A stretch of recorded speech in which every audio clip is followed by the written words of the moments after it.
And yes, we discussed climate change. I raised climate change.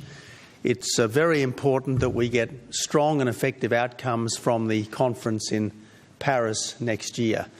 Climate change is an important subject. It's a subject that the world needs to tackle as a whole. Yes, each country has to do its bit to tackle the emissions problem. We all are doing what we can, Australia as well, and we need a strong and effective agreement from Paris next year. When France was the one who wanted to offer to host the Conference on Climate Change, it was the only country that offered to do this.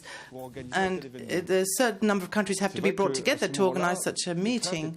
And at that time, there was a great deal of fear that, just as in Copenhagen, objectives may well be able to be set, but they would not be able to be reached. And for the last 2 years almost, we have evolved in our way of thinking.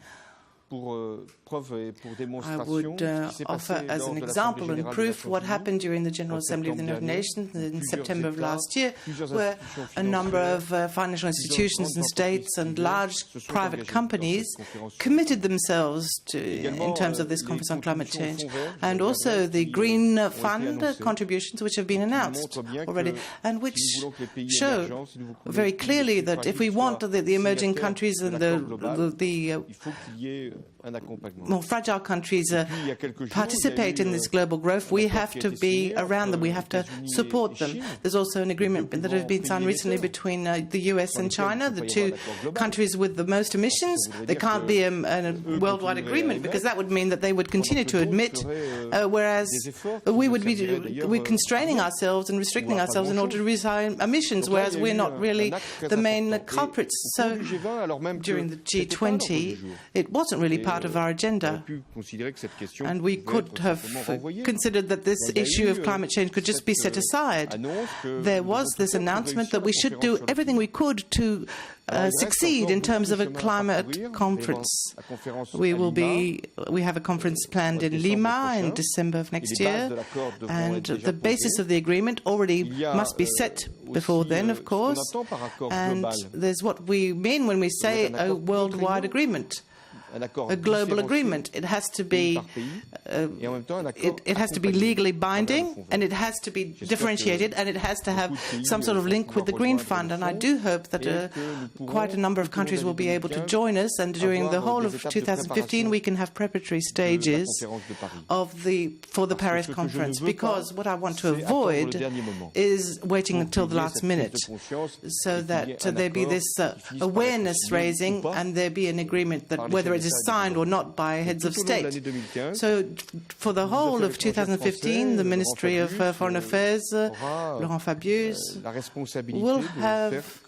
will be entrusted with the responsibility to ensure that events are created and that we can reach at least an agreement of principle at the end of 2015. You asked me whether I'm optimistic. If I say yes, then the French will consider I'm always, but if you ask me if I'm pessimistic, I would say no, not because that's not my nature, but that's not my will, and that's what matters. I think it's very important that we don't have another disaster like Copenhagen, and it's vital that the Paris conference be a success, unlike Copenhagen. And for it to be a success, we can't pursue environmental improvements at the expense of economic progress. We can't reduce emissions in ways which cost jobs, because it will fail if that's what we end up trying to do. I just want to stress that Australia has a very good story to tell on climate change.